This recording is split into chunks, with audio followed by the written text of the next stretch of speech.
SuperTalk Mississippi Media production. Have you been seriously injured? Mama Justice is here for you. Our medical team partners with top-notch doctors, surgeons, therapists, and urologists, ensuring a comprehensive recovery journey. If you've been injured, call Mama Justice today. We're here for you. This is Gerard Gibert, and thank you for listening to MidDays here on SuperTalk Mississippi. MidDays with Gerard Gibert is on the air. MidDays with Gerard Gibert is powered by C-Spire. Power your home or business with C-Spire Fiber. To learn more, visit supertalk.fm/C-Spire. C-Spire Fiber powers SuperTalk Mississippi.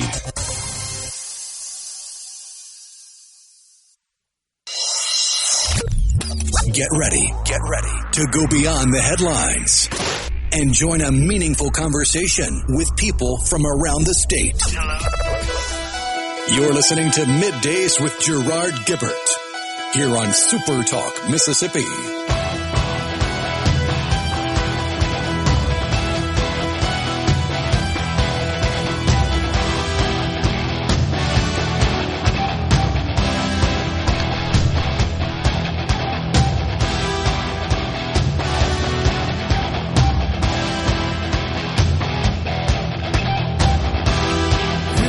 Good morning, everyone, and welcome to MidDays, SuperTalk Mississippi. I'm your host, Gerard Gibert, along with Will East in the Element Wealth Studio, guiding you through the middle of your day with facts, fodder, and fine music. Morning there, Will. A little cooler out there this morning. It felt fantastic, man. Actually, it got downright chilly last night. Yeah. I don't know what the low was here in central Mississippi, in the 40s, I think, right? But it got chilly. It got chilly last night. This morning it was very fall-like. Yeah. After a very warm – this whole month has just been crazy. So last Thursday I was eating lunch and I was eating barbecue, and I spilt it naturally all over my nice clean clothes. And so – I had a meeting. I said, well, what can I need to, I don't have time to go home. I had a pullover in my truck. So I put that on just to, cover myself up. And of course it was 88 degrees outside and I looked like a moron because I had this black pullover on. I'm sitting there sweating. People were like, why are you wearing a pullover when it's 88 degrees and it's October, 18th or whatever? Well, we've just been waiting for the first little cold front to come through. Thankfully, the weather wasn't as severe as predicted as the front moved through the Magnolia State late Saturday or early into Sunday. A really strong shower at my house. Little thunder, little lightning, little wind, but nothing serious. That's about 1 o'clock in the morning, Sunday morning. But then moved on through, cleared it out. Turned out beautiful yesterday, gorgeous today. We got the big barn burner tonight. If you're in the area in Rankin County at Representative Lance Varner's farm, Varner Farms. I believe the governor is going to be in attendance as well. I believe Acting Commissioner Andy Gibson, Treasurer David McRae, I think maybe Insurance Commissioner Mike Cheney, Speaker of the House Jason White. Will all be in attendance, offering some remarks there on the big trailer. But the main thing is the house band will be providing entertainment. I practiced pretty hard by myself yesterday in my man cave, as I call it, where I got my drums set up. My wife won't let me do it when she's in the house, so I had to wait till she was out with my daughter because it's me with headsets on and all you hear is drums, right? It's like, what the heck is that? My poor dog, he goes to the other end of the house as well. But we're all set, ready to go. Weather looks great. Well, the weekend in college sports in the state of Mississippi, a bit disappointing. In some circles. Unless you're a Southern Miss fan, they had a big win. They did. They had a great 4-0 game in the conference. But, for Ole Miss, that Mississippi State game. Man. Wow. A lot of armchair quarterbacks now, aren't there? Brian Haydad looked dejected. Yeah. He was so grumpy. I talked to him Saturday night. He was so just grumpy. Yeah. I tried to cheer him up. There was no cheering him up after that. That happened, and then, of course, the Lane rumors are everywhere. Oh, yeah. There's no news, Yep. despite what all these Facebook posts are saying, Yeah. I don't know what to make of all that. Of course, the rumor that he may be headed to the University of Florida, they have relieved their coach, Billy Napier. I always thought that was a specious hire, honestly. Where'd he come from? Lafayette or something? Yeah, and very disorganized. Yeah. Just watching that. That's the first Florida game I've watched in quite a while, and they just it was quite obviously that he was a little bit overmatched, not with talent, but with just the organization of a football team. Sure seemed. Yeah, so that's the Ole Miss-Georgia game, Ole Miss was unable to force a single punt. They scored every series. You probably aren't going to win. Of course, I think we maybe punted once, right? Twice, I think. Twice? Okay. Yeah. Well, that was the difference, honestly. That was the difference. Because they were struggling to stop Ole Miss's offense as well. So just two high-powered offenses out there doing their thing, and the defense is like, where are you? On both sides, so to speak. But, oh, well. So the season rolls on. Now, this morning, you may have noticed that Amazon Web Services has experienced an outage. It's not affecting all of the various websites and workloads that they handle for customers. It's gigantic, as you can imagine, but some are. Coinbase, Venmo, a couple that were affected. I know that perhaps we were concerned about our website here at SuperTalk because our hosting partner for some of our site functions also possibly affected. But, this happens. And this is something, having been in the industry a long time, is nobody really ever notices the fact that it's just always working 7 days a week, 24 hours a day, until it's not. Yeah. Right? And we become conditioned, and I'm not saying this is a bad thing, to expect 100% uptime. And I don't think anybody's achieved that. Not among the major names of cloud services providers. And you could make the same analysis of telecom services as well. It's pretty unusual to never have an outage, though that's the goal, certainly. And it's typical also, Will, to have what are called service level agreement provisions in the contract, the overall contract with a customer. Basically says, hey, look, we guarantee you'll be up this percentage of the time. It's always going to be 99% and some change, usually goes out 3 more decimal places. The goal for the longest time in the industry was what we called 5 nines reliability, 99.999% of the time. So you could do the math there. 0.001% of the time amounts to a very small period of time. I hadn't done it lately, but we had all that spelled out in our contracts. But what it says is, okay, and this is in your contracts even with your cell phone providers typically. If we don't achieve that goal, that target, we'll rebate you, and there's a long, complex formula for that.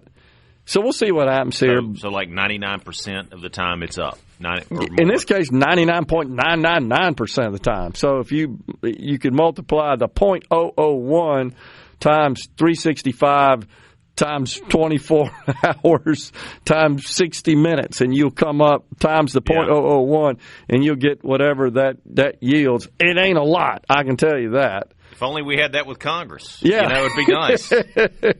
We need a service level agreement, SLA for short, the acronym. You won't shut down, for 2 weeks. How long's it been? I don't even know. It's easy because it's whatever the day of the month is. So we're on day 20. That's how many days we've been shut down. And the longest is 35. I think that's right. We got Congressman Michael Guest, speaking of which, joining MidDays at 11:05 to give us an update on that. Speaker of the House, Mike Johnson, provided a bit of an update this morning, which really was kind of a nothing burger. Said, yeah, we're still shut down. And the House, I believe, is not even in session. They're not even in Washington. So for the week. And I don't know if there's a possibility of a breakthrough where they'd all be called back to come vote to reopen the government. But at this point, it looks like at least for another week, we're shut down. Wow. Oh, man. So, and really at the heart of this controversy are the ACA, the Affordable Care Act, another misnamed piece of legislation. That's at the heart of it. The enhanced subsidies, which are scheduled to expire at the end of this year. Many experts in the industry are saying you're getting to where it's too late because November 1st kicks off the enrollment period for the next year for those who obtain their coverage in the exchanges. And the concern is if you guys don't act, we're running out of time. Notices are going out. The industry can't react and reprice and retrench. Now, I don't know if that's true. I'm just telling you that's kind of the message that is coming from both healthcare policy analysts as well as the folks that run the exchanges in government and the people that sell coverage in the exchanges. All the above. What a dang mess we got on our hands. When we come back, it's Jeremy Nelson, president of Element Wealth.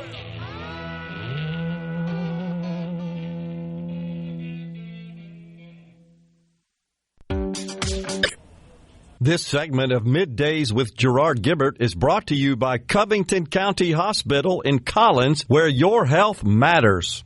Now back to Middays with Gerard here on SuperTalk Mississippi.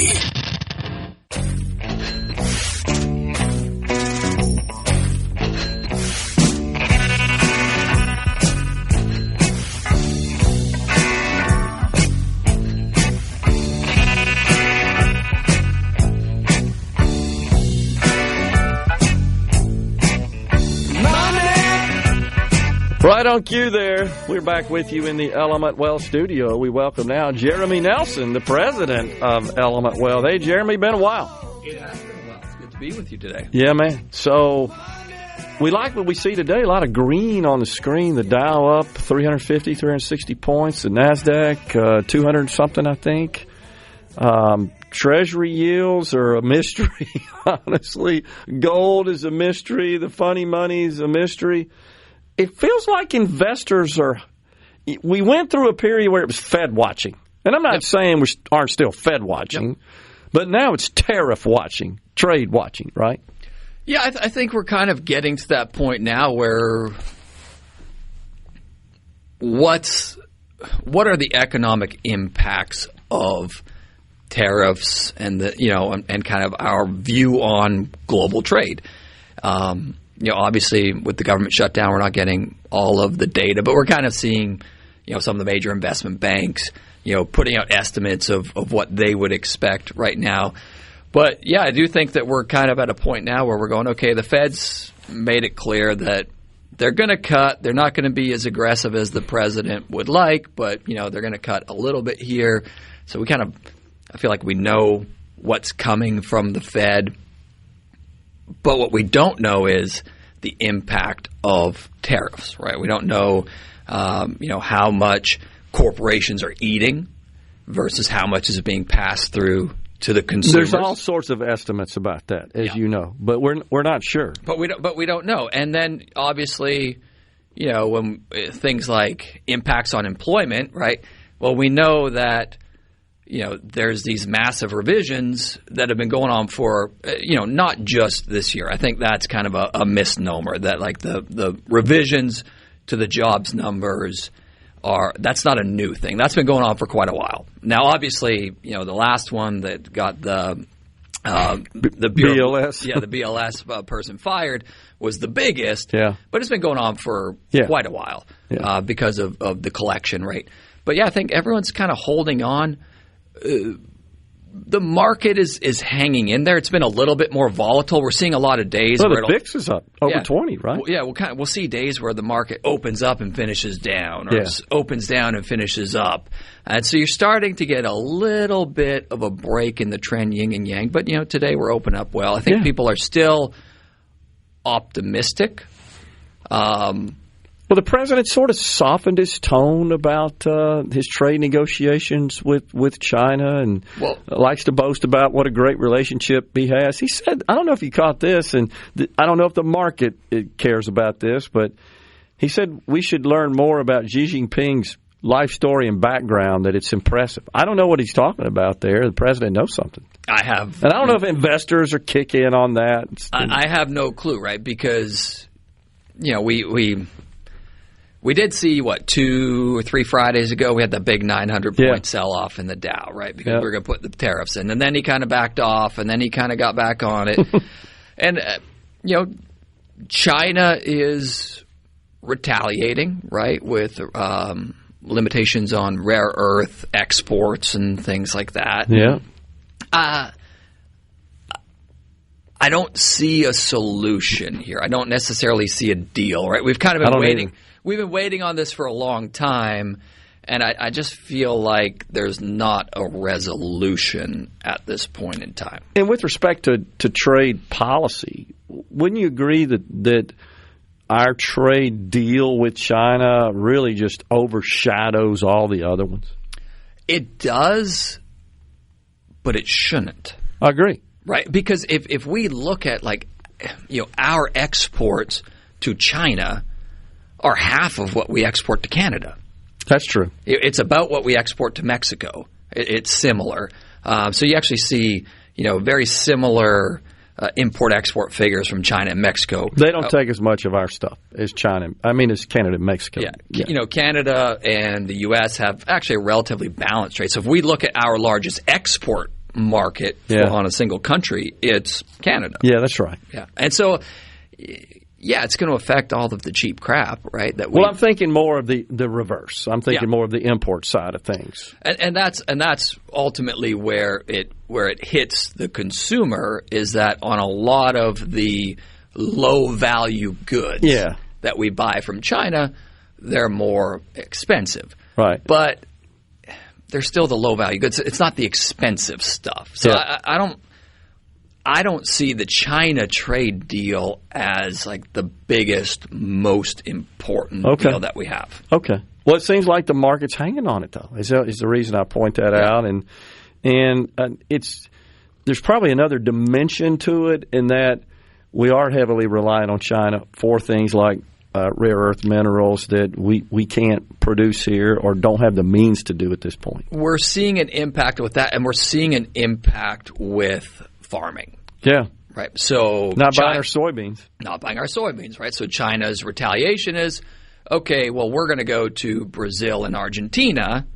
And now, the president's come out and said, well, we're going to take some of this tariff revenue and subsidize the farmers. And the farmers are saying, well, no, we don't want subsidies. We just want to be able to sell our product. Because that's not permanent. It's a one-time deal. And a lot of the farmers are expressing concern that China may never buy our soybeans again, which would be devastating. Well, and I do think that as you get into negotiations with a country like China, they don't have a republic like we do, a democracy like we do, or, they're not parliamentarian like the Brits or the Canadians or the Aussies, right?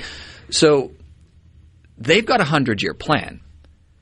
They're willing to wait some of this out. And I think that that's what we see, in that there hasn't been, a real formal meeting with Xi Jinping and President Trump. I think that they're really kind of holding on, and they're, rattling the sabers a little bit. Yeah. And so I think that this is something that continues on. But I don't know that from a broad market perspective, yes, it's impacting farming in certain areas, and we're going to see low-value goods be a little bit more expensive. But that's not enough to just take down the American economy. No, I agree. All right, but this is it's a pretty significant week from an earnings perspective, and investors are bracing for that. Do you think maybe that today's bull market indicates optimism about the earnings reports? Yeah, and I think that you're going to see, relatively decent earnings within the tech sector. I think you're going to probably see within some other sectors a little bit more weakness. But here's the thing about the tech earnings right now is a lot of this is somewhat incestuous. Yeah. Right? It's hard to track, isn't it? It is. So for instance, we talk about, Oracle has signed this $300 billion contract with OpenAI.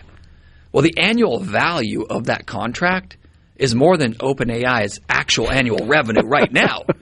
Right? So the big question becomes, okay, yeah, we're seeing these corporations doing these deals that's driving up the estimates and driving the revenue.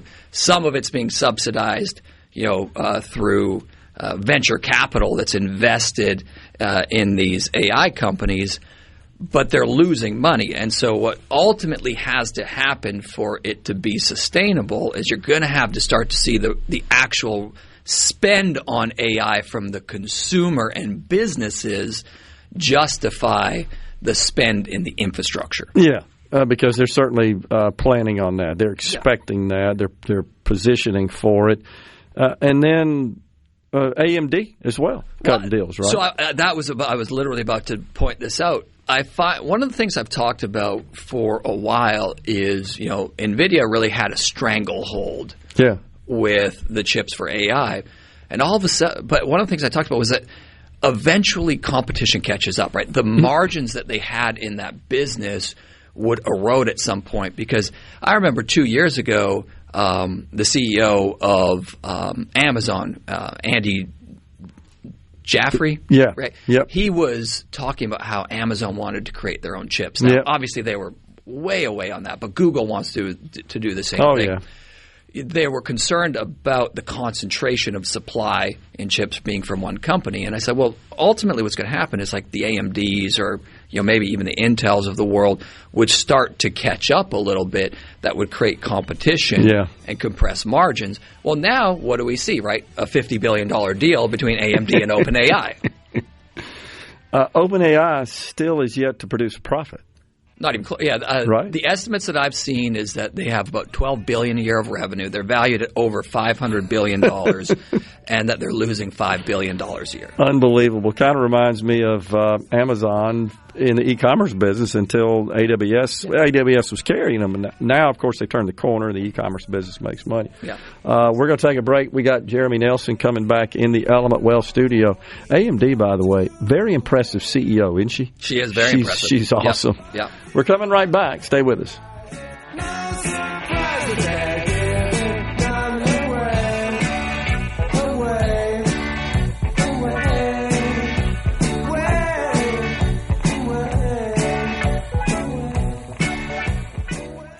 From the seat. You're listening to Middays with Gerard Gibert, here on SuperTalk Mississippi.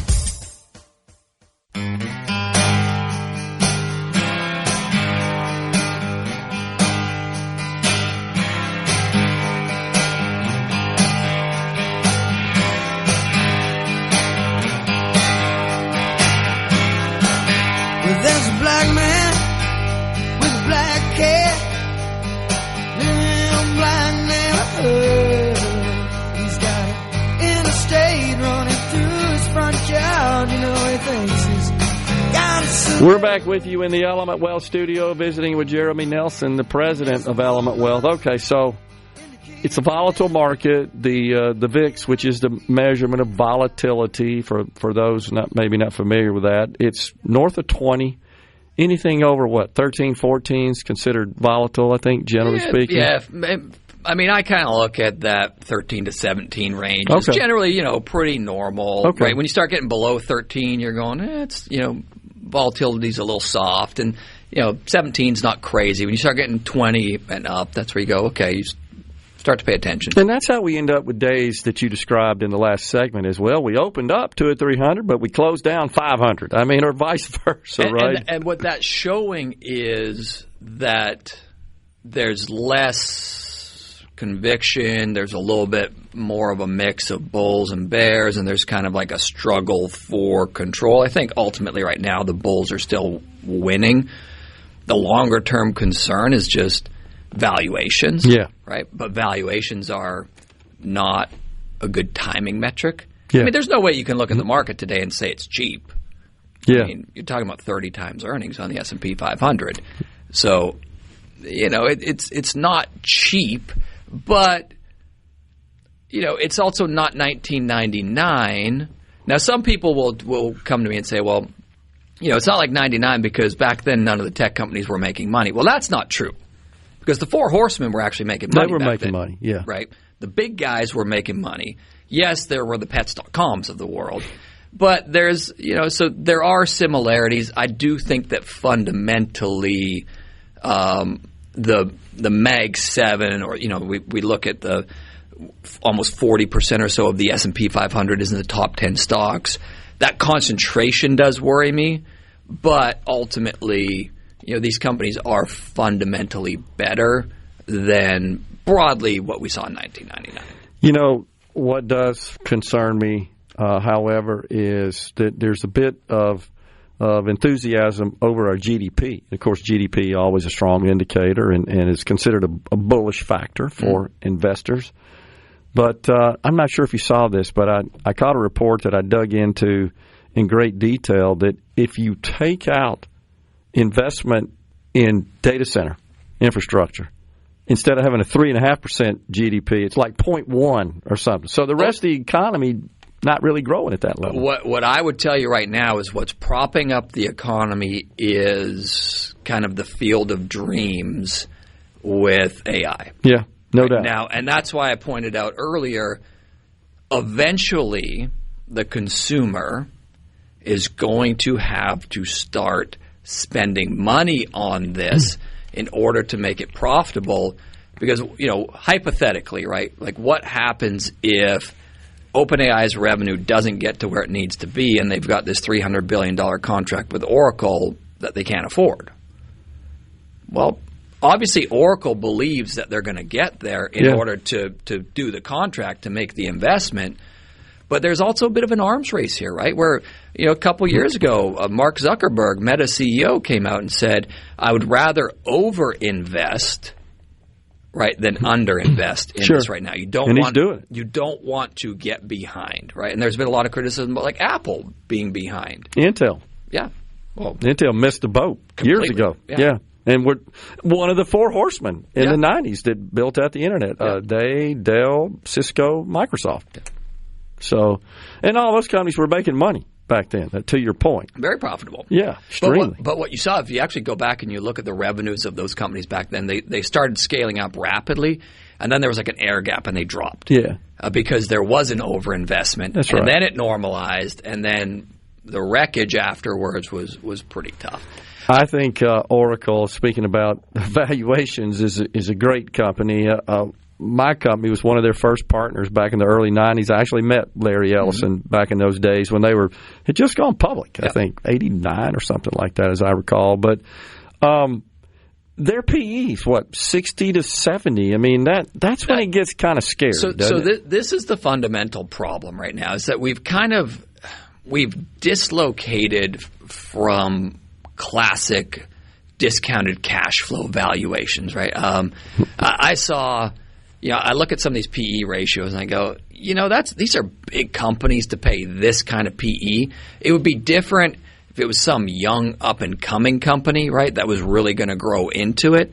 But the PE ratios on something like an Oracle are quite expensive. And even if you look at the Microsofts of the world, look, they're great companies. They're just not cheap. Yeah. And if they were to normalize at all, you would run into a big issue for the market because the market is literally 40% in 10 stocks right now. Yeah. And so I think that's what investors need to be aware of, is what's driving it. I think you need to make sure, again, that you're diversifying because there are some good deals under the hood. But I saw an interview the other day with Tom Lee, who's on CNBC all the time. There was a podcast that he was on, and he was talking about how Walmart and Costco have actually got like 50 plus times PE ratios as well. And he was talking about how they've used technology to really streamline their operations, and that's justifying this new valuation. I'm like, well, but the profits aren't there, and the profit growth rate's not there to really justify that kind of valuation. And he was talking about how banks could use AI. Like J.P. Morgan could go from 30,000 employees to 20,000 employees using AI, and that would give them a better multiple. I'm like, well, the multiple is a function of like your growth rate, your beta, right? How much you fluctuate with the market and what's happening in interest rates. Just to randomly assign PE ratios based on these esoteric factors doesn't make sense. Yeah, that's not a minimal impact on the E part of the PE, right? Ultimately, yes, we will go through phases where people will just start assigning PE ratios. Back in 2021, it was total addressable market, right? Remember ARK? TAM. ARK Innovation ETF, right? It was all, well, the total addressable market is this, and then all those companies got trashed by 80%. That's right. Right? So I think that, ultimately the fundamentals matter, and hence why I think you need to be, well diversified. So talk about, I know what you guys do, and especially helping those who are planning to go into retirement at some point, want to make sure that they can live a comfortable life. How do you help them with that? Yeah, well, I think the first thing that you have to do is you got to kind of sit down and you've got to inventory what you have. You've got to look at your current cash flows, your future cash flows, and you got to figure out, where the money is going to come from, right? How are you going to generate that sustainable income in retirement? And you also have to you got to look at the risk in your portfolio. If you're going into retirement and you're sitting there just banking on markets continuing at the rate they've been going up, you might be sadly disappointed. I use the example of 2000.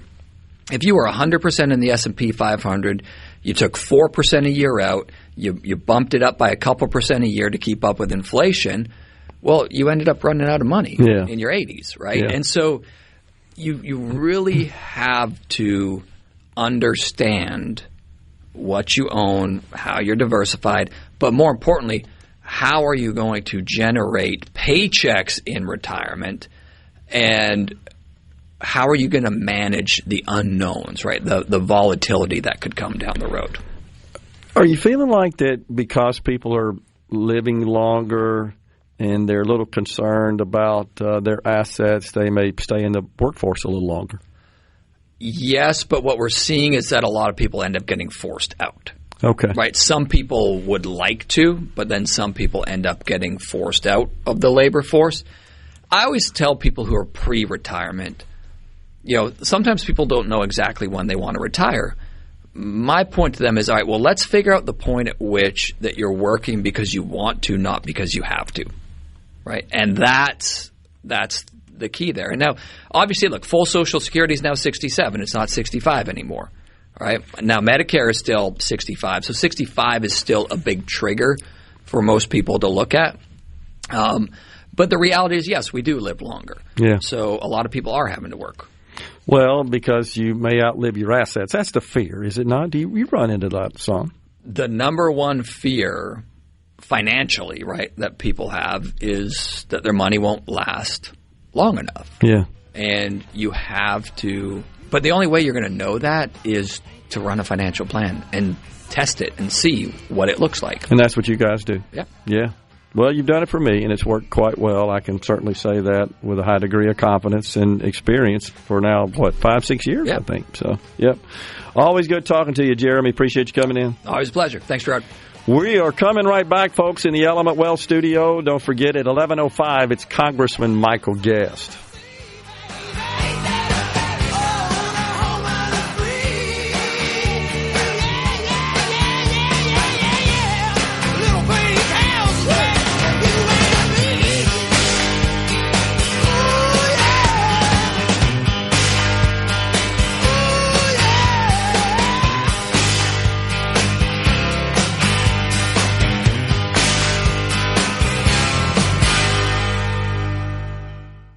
Trust cares. You're listening to Middays with Gerard here on SuperTalk Mississippi.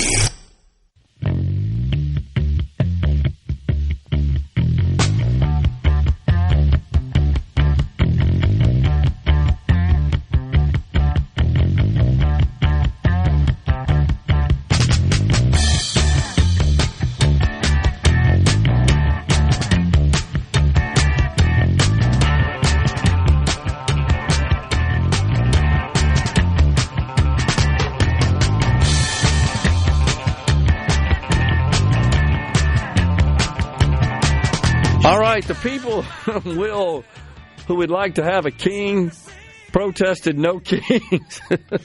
They're the ones that created the kingdom, the throne.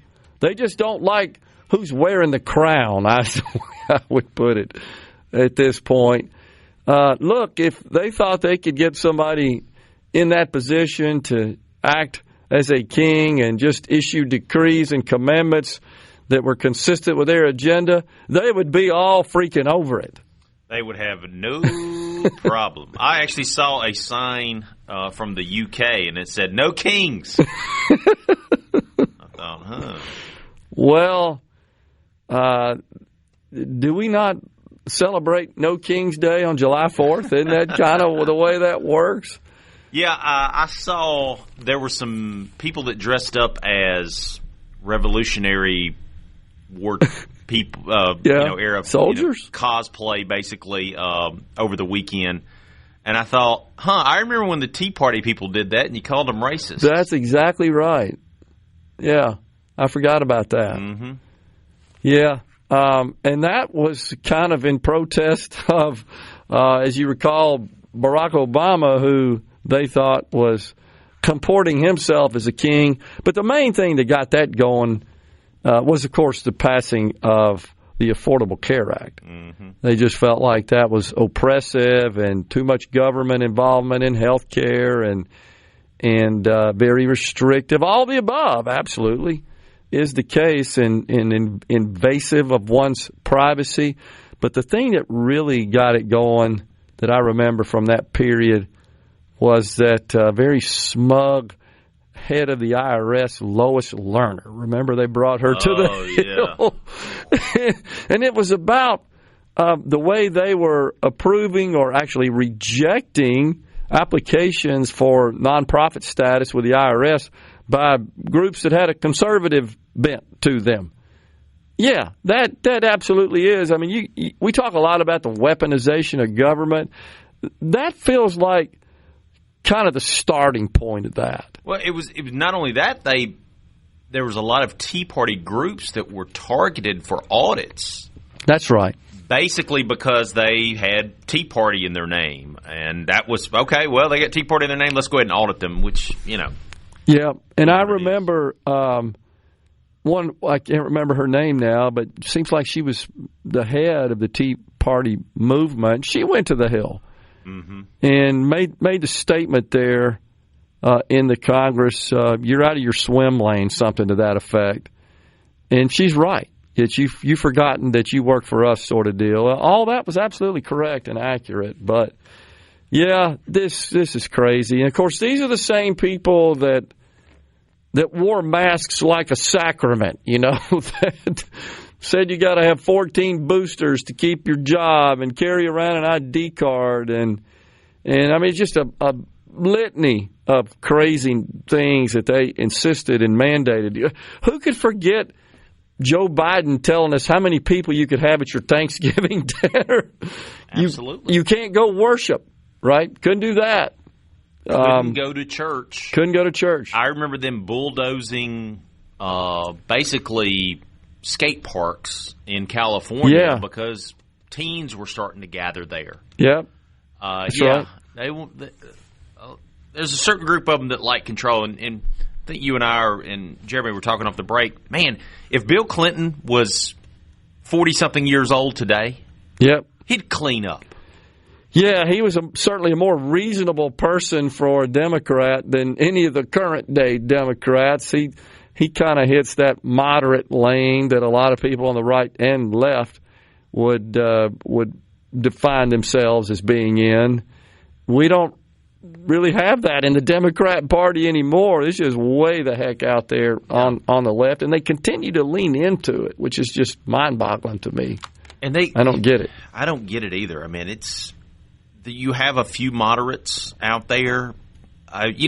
John Fetterman. I mean, never in a million years would I have thought that I would agree with him on basically anything. He is the voice of common sense right now. I agree.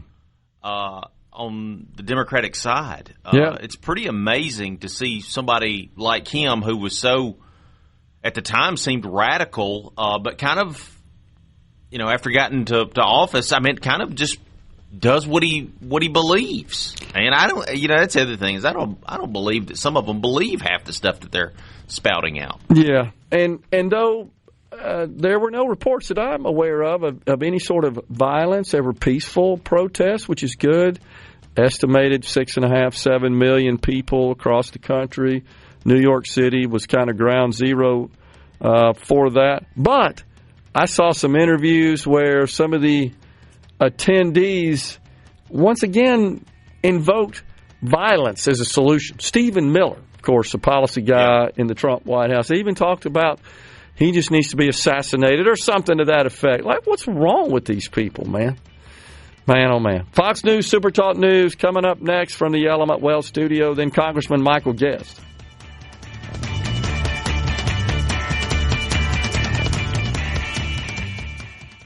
Your hour of Middays with Gerard Gibert is brought to you by the Mississippi Business Journal. Visit msbusinessjournal.com. Scott Coopwood, publisher and president. And now, another hour of the talk that keeps Mississippi talking. Middays with Gerard Gibert. Begin your transition now. Now on SuperTalk Mississippi.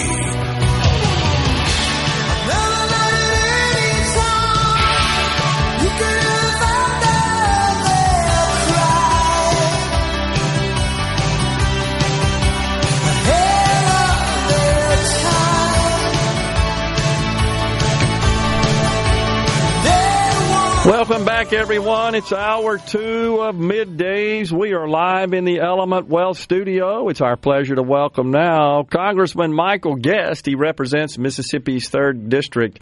Congressman Guest, good to have you on this morning, sir. Gerard, great to talk to you again. I hope you had a great weekend. Yes, sir, other than some disappointing football for the Bulldogs and the Rebels. That it was. Thank goodness Southern Miss was able to pull out a victory. Absolutely. Football weekend that we were all hoping for. Yeah, exactly right. But the weather's turned off pretty nice. So, all right, you guys are not in Washington. You're not in session right now, right? That's right. The House is not in session. The Senate is in session. They will be voting again later today to try to break the filibuster to pass the CR that the House sent to the Senate some 4 weeks ago. Not expected that the vote is going to change today. Had hoped that maybe once we got past the No Kings rally that there may be some more moderate Democrats who would consider caucusing with Republicans to reopen the government. But from the information I'm hearing, I don't think that that's going to happen today. But we do have a big deadline coming up on Friday. Friday is when there are hundreds of thousands of federal employees who will not be paid, including federal law enforcement. And so that creates an inflection point, I think, for the Senate. And I'm also have been told that the Senate will take up a bill on Wednesday that would authorize the payment of all essential federal employees during the shutdown. So that is something Republicans intend to bring to the floor, again, to kind of minimize some of the impact of the shutdown that has now gone on now into the 4th week. And, Congressman, we have concerns about our United States Armed Forces, members that are serving active duty members in particular in our military. We found a pot of money to get them paid in the last period, but I don't think we have that in the next one, right?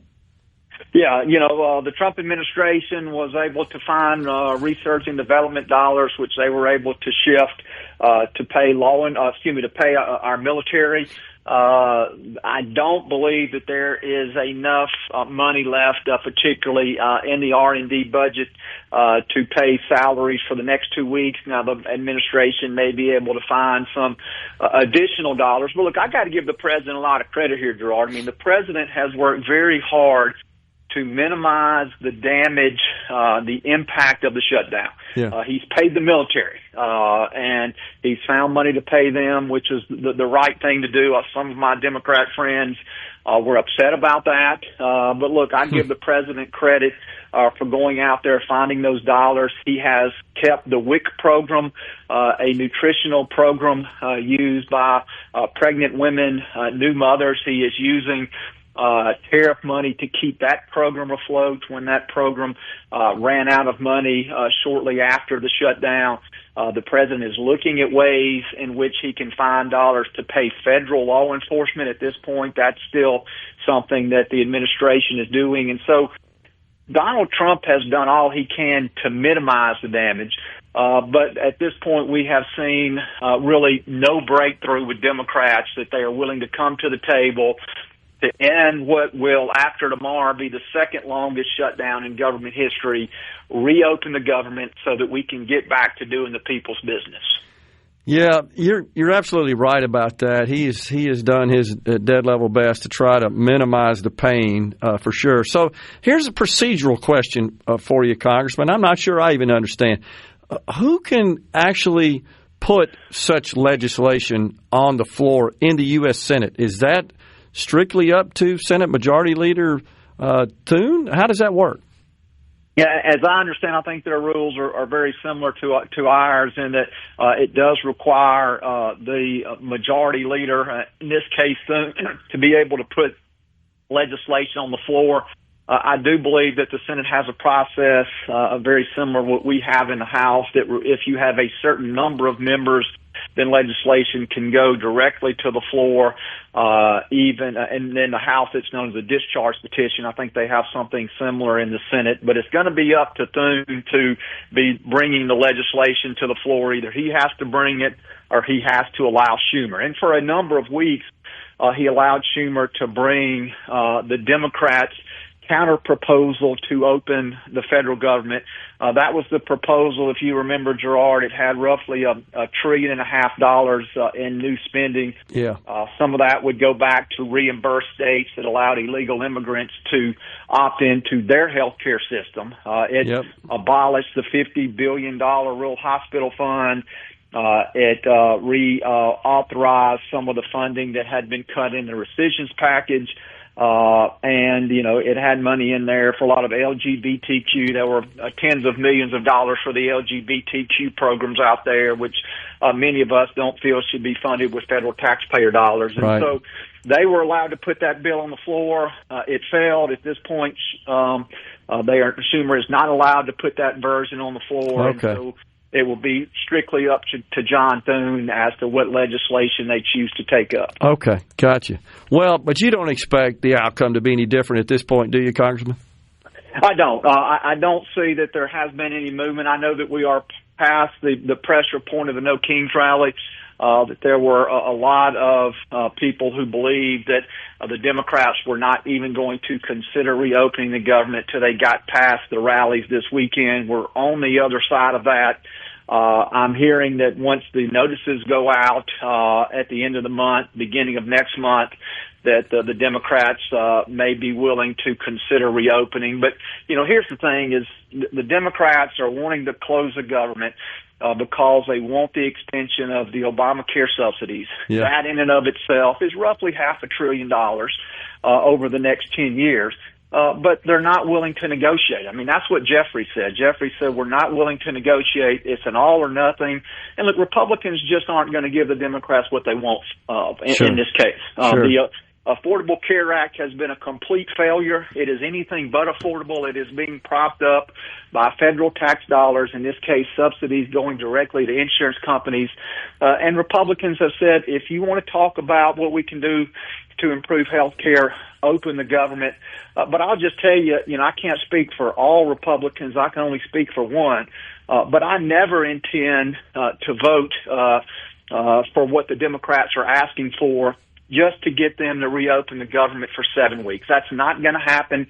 We know that 7 weeks actually isn't even 7 weeks anymore. We're now roughly a month.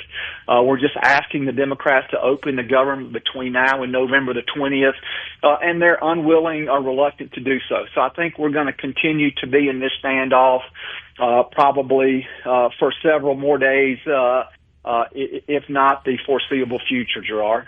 So you've noticed that there are some in your House, of course, in the House, that and on the Republican side, I think 14 last count I saw, that are in favor of some degree of extension of the enhanced subsidies. And then this morning there are reports that there's some Republican senators that are certainly willing to have that conversation as well. Where do you stand on that? Is there kind of a version of that you could live with to continue to some extent these enhancements? Well, I take the position. I think that we've seen Mike Johnson really talk through it at his multiple press conferences he has every day. Is look, if we want to talk about these enhanced Obamacare subsidies, one, let's open the government. Yep. And then the next thing is, one, I believe that we need to put income limits on these subsidies. If you look at the figures, roughly 35% of all the subsidies go to families making $100,000 or more. And so these are not necessarily families who are right at the poverty line. In some cases, they're families making hundreds of thousands of dollars, and they're able to apply and receive these subsidies. So I think we need to look at income limits. I think we need to look at putting guardrails in place, because I've seen reports that some of the policies are what are known as phantom policies, that there aren't actually policies of individuals. And so insurance companies are able to use these phantom policies not to insure individuals, but strictly for profit. And the thing I think is most important, if we're going to shut down the government, if this is the most important thing that we are dealing with as a country, I think the Democrats should put forth a plan as to how they're going to pay for that. Yeah. If we're going to have $500 billion in insurance subsidies, then what programs are they willing to cut to pay for those? Yeah. And we've not heard that. All we've heard is just this will be added to the national debt. And I think Republicans are tired of spending money that we're not on programs that we can't afford to pay for. We'll take a break right here, but if you can hang with us, we'll continue this discussion. Would love to. Yes, sir. We got Congressman Michael Guest. We're coming right back.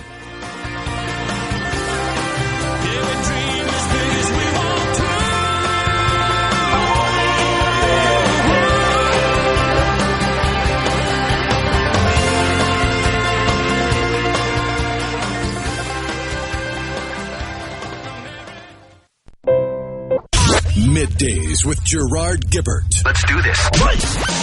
On SuperTalk Mississippi. Let's go.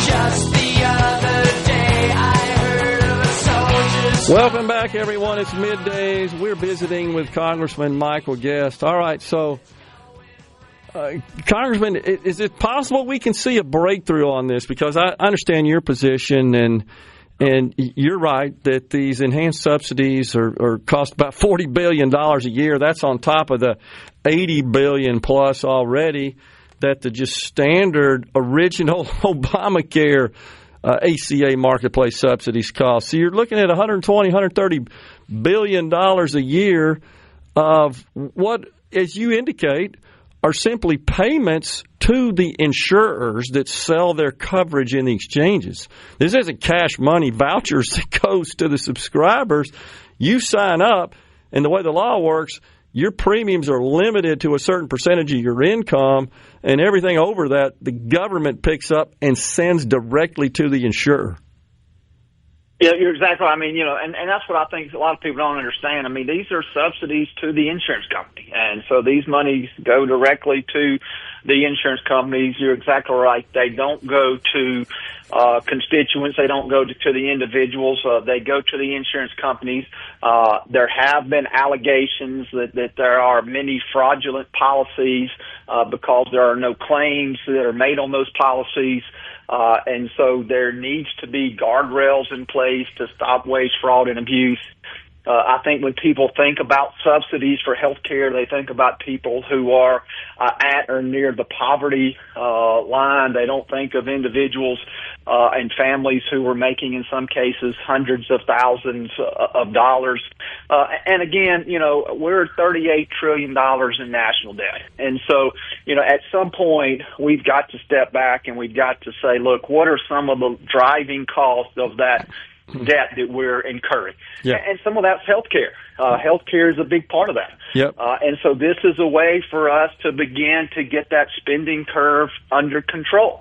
And so I think that there would be people who would consider some sort of modified enhanced subsidies.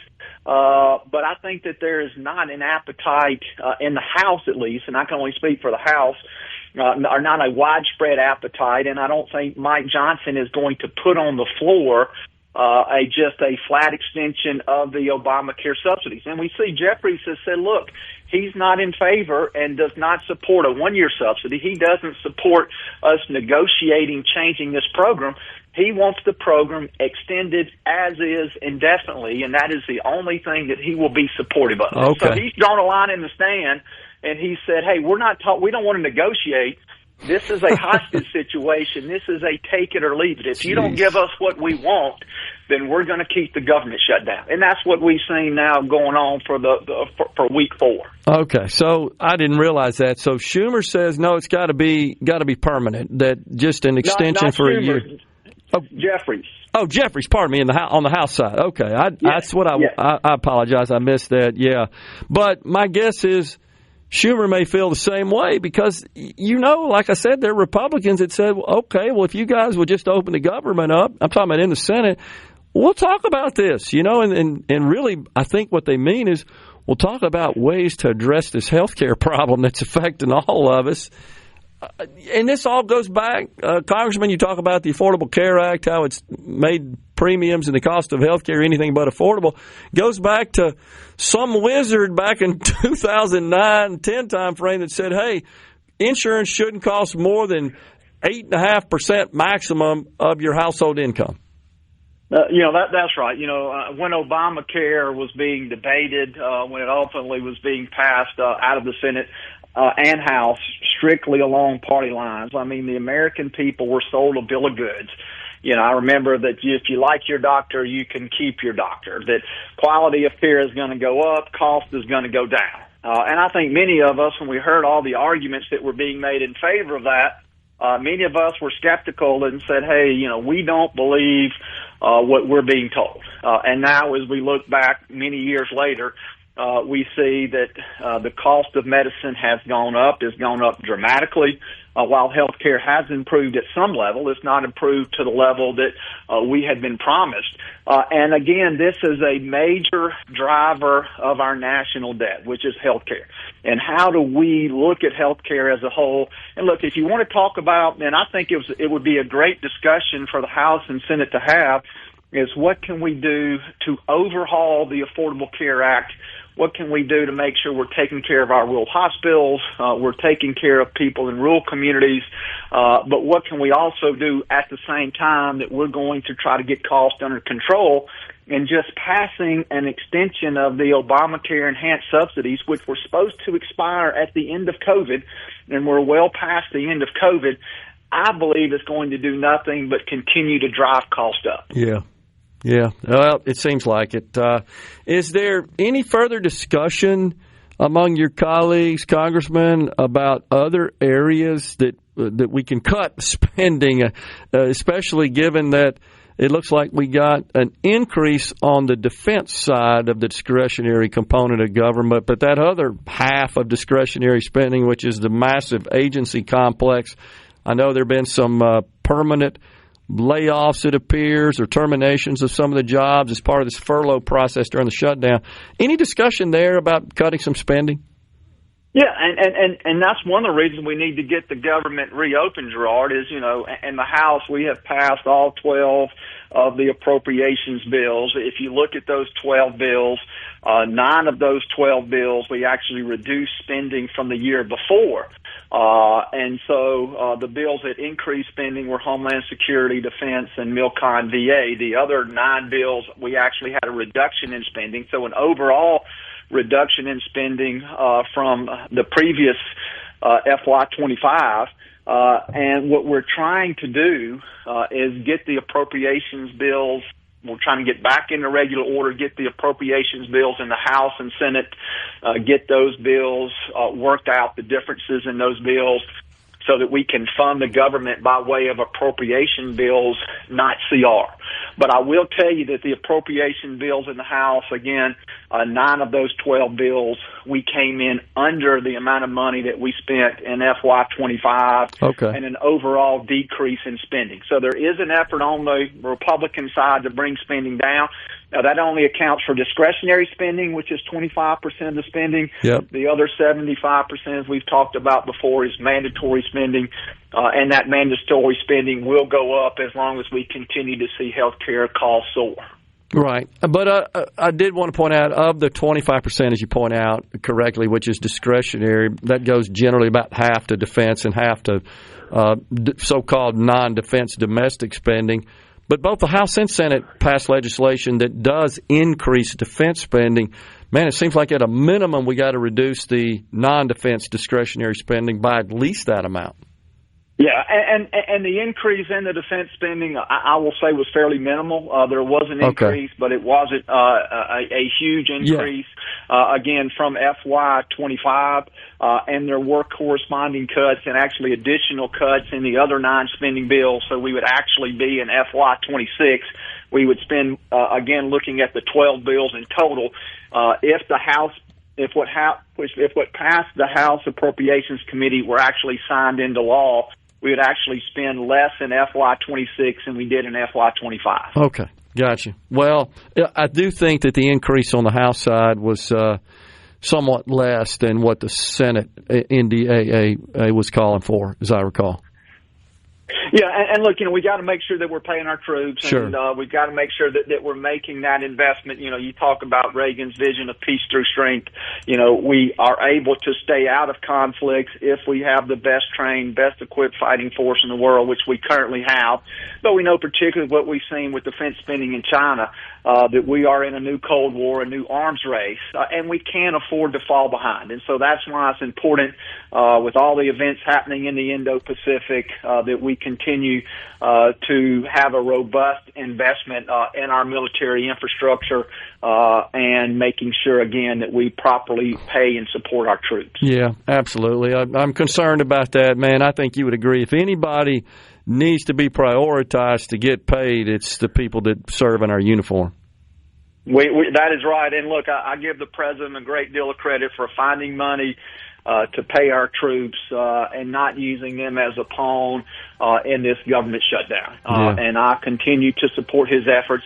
And I think that there is going to be legislation offered in the Senate this week that would pay all essential employees, those individuals, not only military, but law enforcement, anybody that has been deemed essential. I'm told that bill is going to come to the floor possibly on Wednesday. And we'll see if Democrats will support that legislation. Okay, good. That's good to know. Well, we hope we get some breakthrough here pretty soon, Congressman. We got to go. We appreciate you joining us, and if anything breaks, I'm sure we'll have you back on to enlighten us. Thanks a lot, man. Yes, sir, Gerard. Good talking to you as always. You bet. We're coming right back in the studio.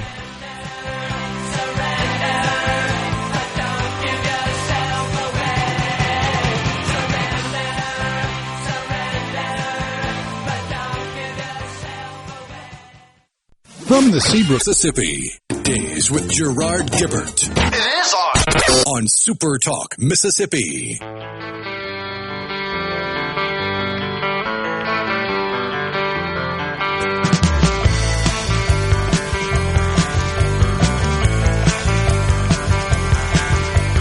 Oh,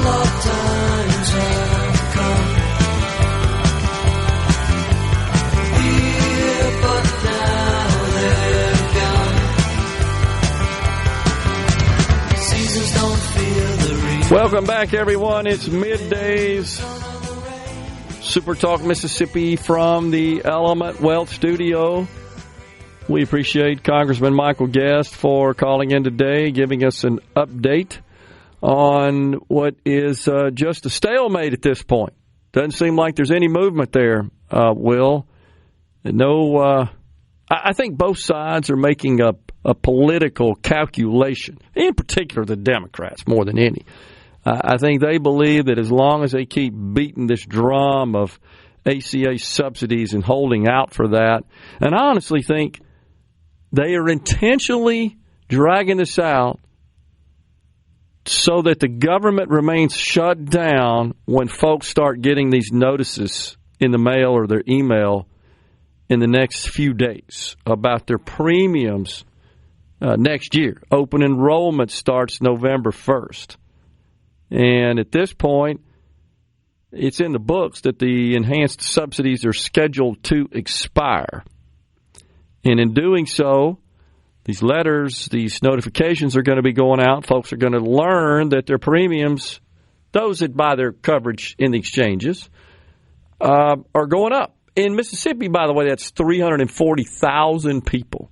So once the enhanced subsidies were implemented in early 21 as part of the American Rescue Plan, enrollment spiked. It doubled, as a matter of fact, because the government was saying, we'll pay more for it, thus the enhanced subsidies. And so a lot of people that were on the sidelines that said, well, I can't afford it at this price, all of a sudden, wow, I can afford it at that price. Their out-of-pocket expense aspect of it. And so now we got 24 million in the country. Turns out, you know where most of them are? Red states. In fact, in 65% of the congressional districts that were carried by the president in 24, the enrollment in the ACA exchanges exceeds 10%. According to the Urban Institute and Kaiser Family Foundation, and they're kind of the leading authority on all things healthcare policy, the state of Mississippi should expect to see, as far as those who were, again, enrolled in the exchanges, an increase of between 350 and 370% on average as far as the enhanced subsidies expiring. So this is really interesting information, and it's going to be interesting to see how that plays out in the midterms, depending on what happens. You heard the congressman say, and Ben from Madison said that he wanted us to ask that question. I'm just seeing your text. Apologize for that, Ben. But we did ask the congressman that, and he said he's a hard no on permanent extension, right? But you got his colleague there in the House, the minority leader, Hakeem Jeffries, that says, yep, we're only on board if we're going to extend these things permanently. A short-term, temporary extension is not acceptable. We can't get behind that. That's where it stands right now. So I'll admit I'm concerned about Republicans and so-called swing voters in these districts learning about these their insurance going up substantially, and they're going to look for somebody to blame. And I'm afraid the Democrats are going to pounce on that. It's those mean old Republicans that won't extend those enhanced subsidies. The reality is I know, and now our listeners know better. Our audience knows better. They're paying attention to this. We certainly talk about it a lot here because it's the heart of what's got the government shut down. But here's what we know, Will. Once you put welfare out there, it's so dang hard to claw it back. It's impossible. You can't. What is it, Milton Friedman, the famous free market economist, certainly those from my era who studied economics, just latched onto every word, Uncle Milty, as we affectionately called him. He's the one that said there's nothing so permanent as a temporary government program. That's what this is.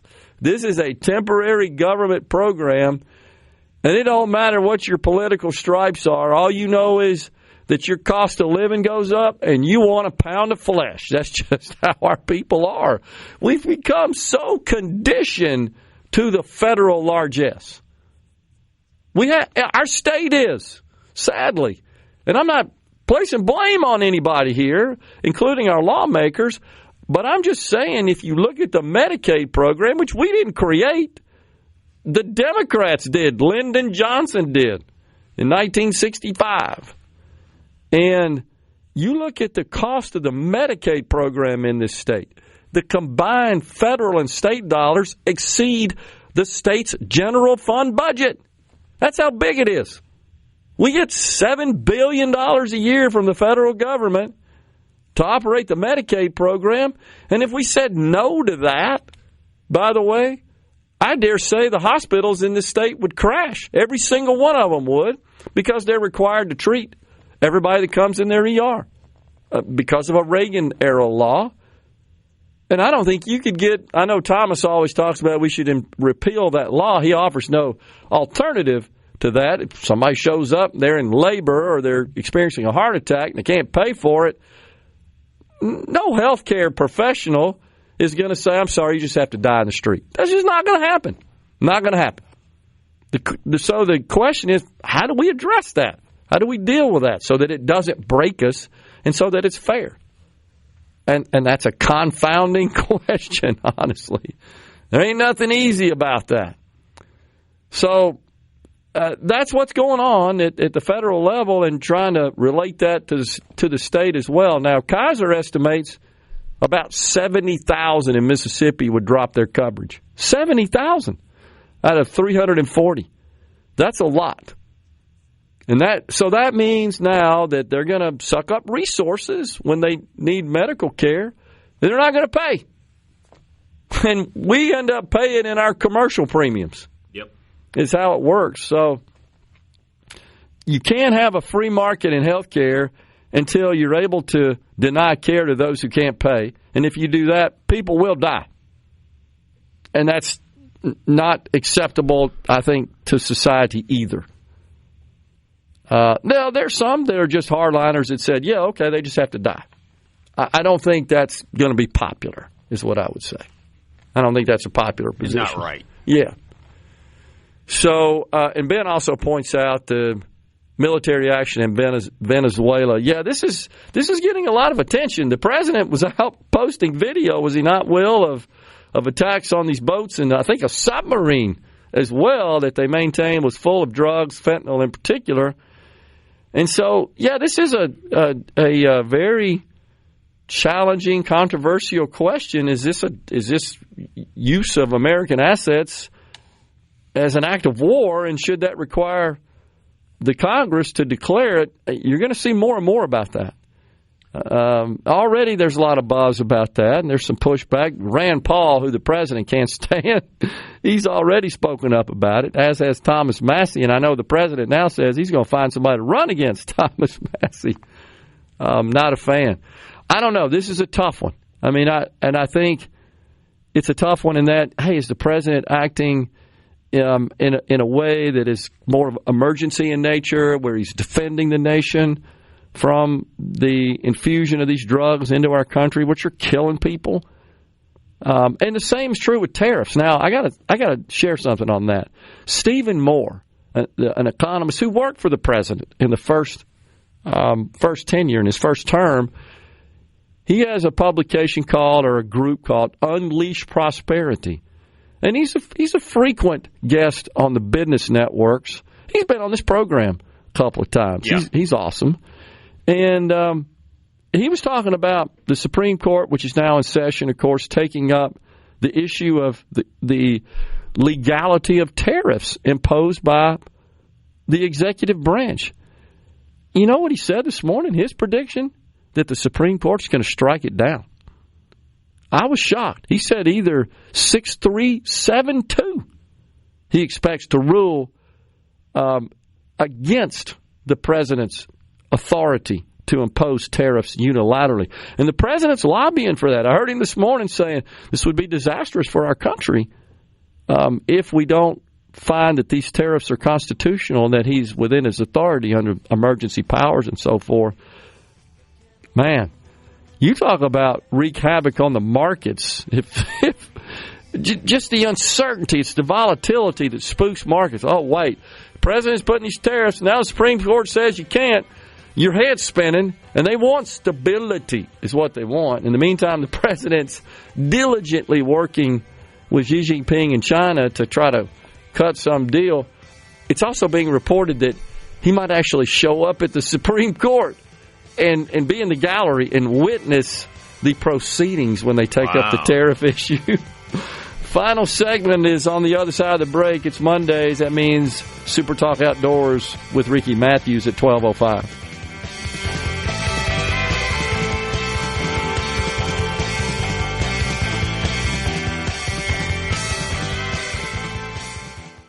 Poly up a miss. Are we going to do this? Middays with Gerard Gibert. Keep rolling. 3, 2, 1. On Super Talk Mississippi.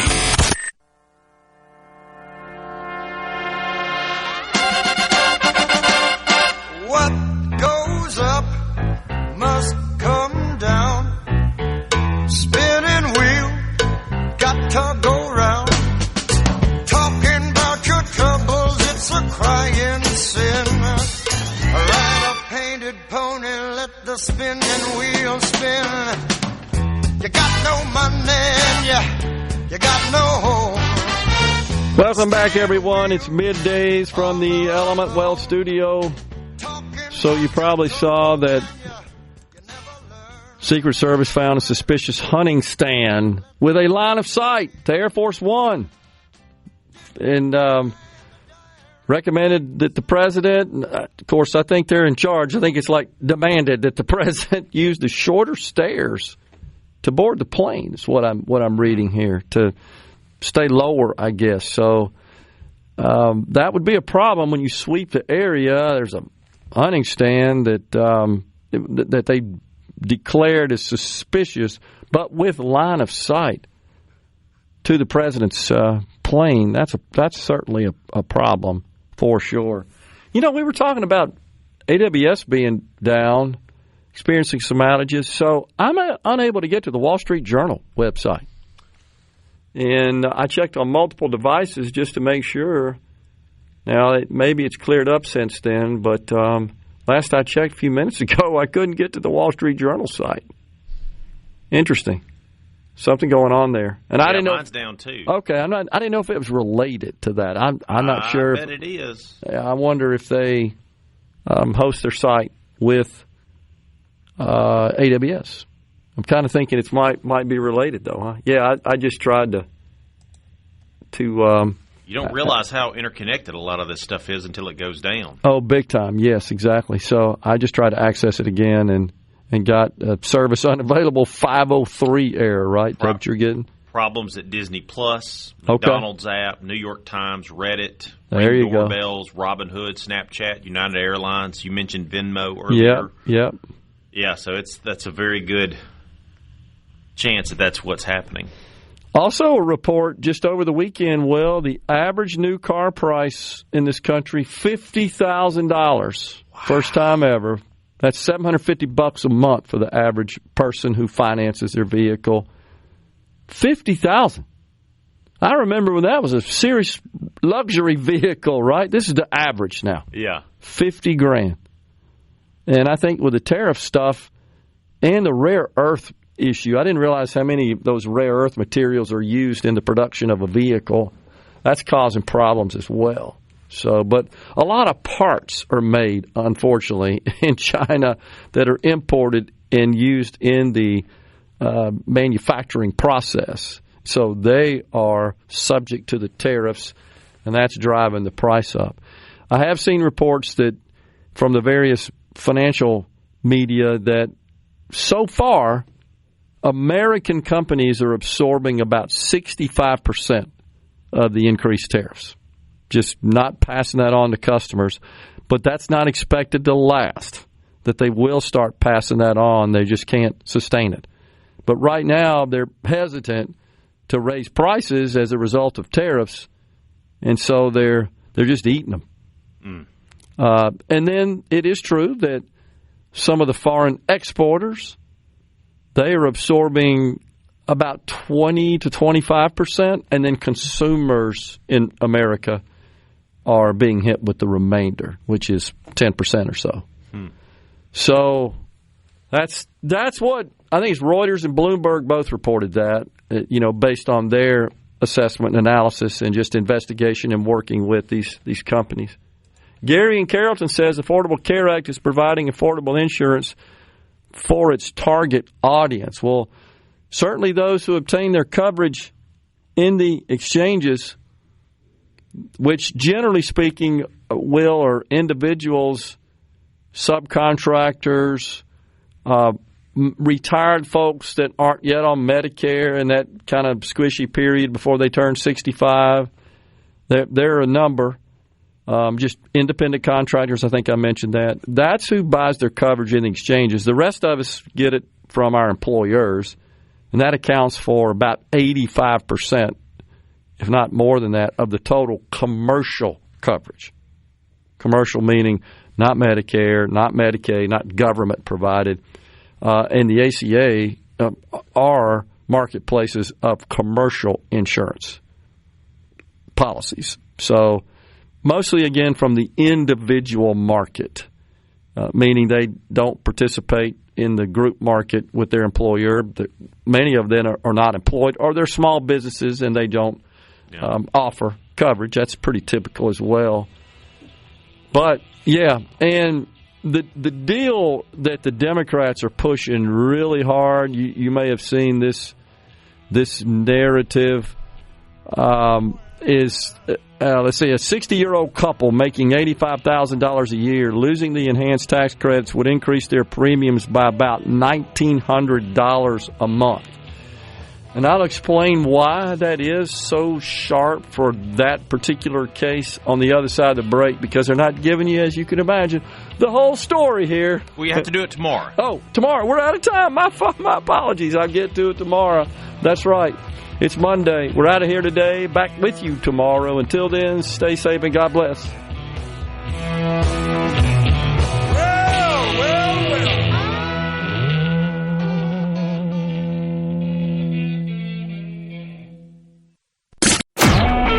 A SuperTalk Mississippi Media production.